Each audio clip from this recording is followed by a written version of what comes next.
The 2025 Miami Grand Prix is done and dusted, and boy, 3 wins in a row for Oscar Pias-three, the first ever McLaren driver to do so since Mika Häkkinen all the way back 27 years ago, back in 1998, the year I was born.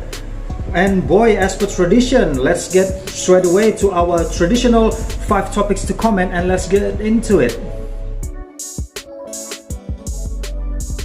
Despite the disappointment in the qualifying session, only started in P4, Oscar Pias-three climbing all the way back to P2 and then having his elbows out on Max Verstappen, even giving Max a bit taste of his own medicine. You know that Max is really good at exploiting the rule book in terms of overtaking, like raw overtaking, hard racing. He kind of exploited all those rules and trying to find the limitation, even sometimes, if not most of the time, pushing beyond the limitation of the regulation.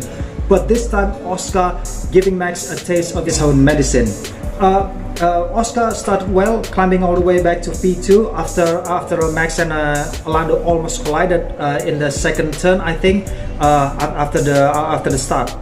Turn 1, Max locking up, Lando trying to get on the inside, but then on the switch back to the left, Max kind of pushes Lando out wide, and then Kimi Antonelli got promoted to P2 and Oscar to P3, and then Oscar made that beautiful overtake on Kimi Antonelli, and from that on he narrowed the gap to Max and then eventually overtaking him, but not without a good fight. Max giving him a run for his money.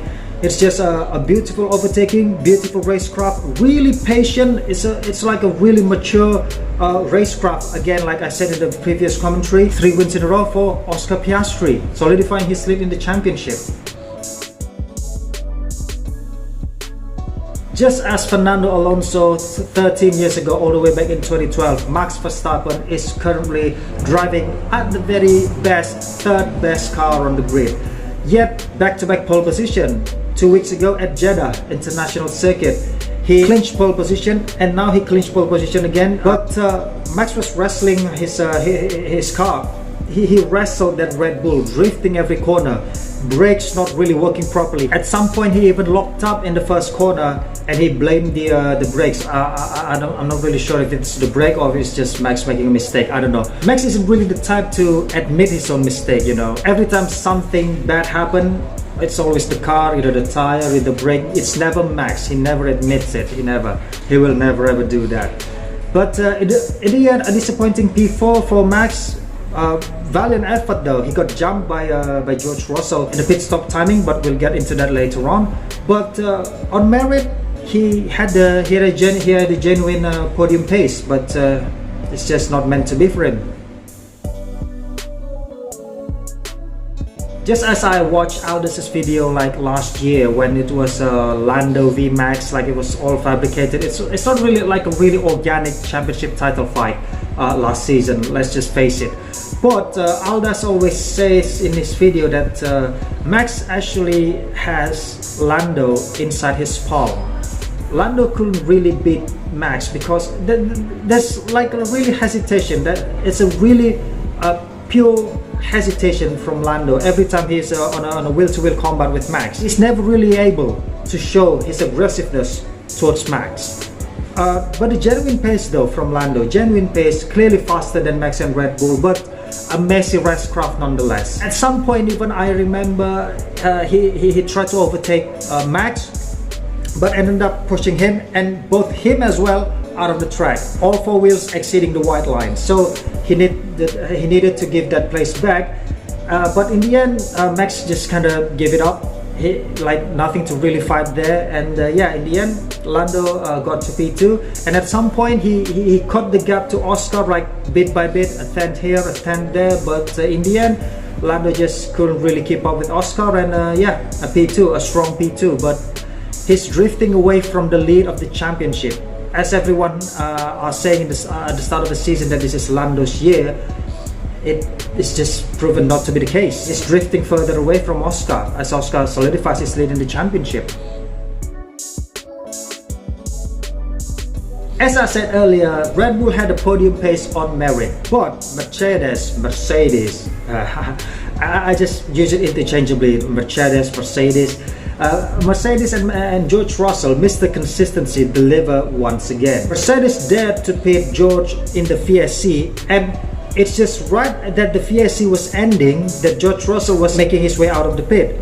But nonetheless, they managed to jump Max, inheriting the podium position, and then stayed there, keeping the gap within 1.3 second, 1.5, and until the very end of the race.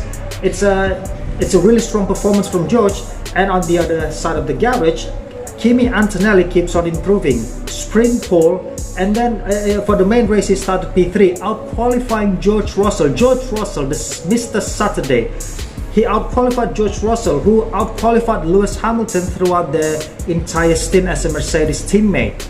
So this is a really genuine improvement from Kimi Antonelli. Coming next to Antonelli's home race, Kimi's home race at Imola, 2 weeks. Yeah, is it 2 weeks? Yeah, I think it's in 2 weeks or 3 weeks time. I don't really remember. I need to see the calendar again. But with this upward trajectory from Kimi Antonelli, I can't wait to see how he is going to perform in front of his home crowd. So both Williams have a genuine pace to beat both Ferraris. I know, I'm not kidding you. I kid you not. What year is this? Like 2004, 2003? Both Williams had a genuine pace to beat both Ferraris. But almost. Just almost. Why? Because Carlos Sainz picked up a bit of a damage while battling with Alex Albon. Alex was actually given a team order not to fight Carlos. It's going to be like another train strategy, DRS train strategy that they deployed 2 weeks ago at Jeddah. But Alex, for some reason, he went against team order, and then he ended up overtaking Carlos. And I don't know at which point, at which overtake, that Carlos picked up that damage, and then he kind of struggled to drive that car throughout the entirety of the race. In the end, Carlos finishing in the P9.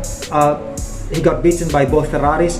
That super late launch on the inside of Lewis Hamilton in the last lap, it was a really scary moment. I skipped a bit there. I thought that it was going to be a genuine collision between Carlos and Lewis, and Carlos ended up retiring.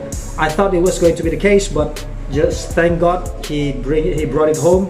A P9 and then a P5, a really strong P5 from Albon. Oh my God, a Williams genuinely beating Mercedes. He overtook Kimi Antonelli. It showed the differences, the big difference, the big gap between the experience and the rookie. Kimi Antonelli locking up in the first turn, and then Albon just like sweeping on the inside, and it's like a chow from that point onward. Kimi Antonelli did not have anything to retaliate. And that Williams, at some point, I thought it was genuinely going to chase Max Verstappen to get that P4. Even it was like a real genuine podium pace actually. Had it not been for Carlos's damages, I think it's going to be like a genuine P5, P6 pace. But yeah, both Williams almost beat both Ferraris had it not been for Carlos picking up damage due to the fight with Albon. And I think that's it that I can talk for this commentary video. I didn't really expect it myself for the Miami Grand Prix to be this exciting. Lots of overtaking here and there in the midfield and at the front. But yeah, I think that's it. Make sure to leave your thoughts in the comment section below, and let's have a bit of a discussion. Like if you did, dislike if you didn't, subscribe for more, and until we meet again.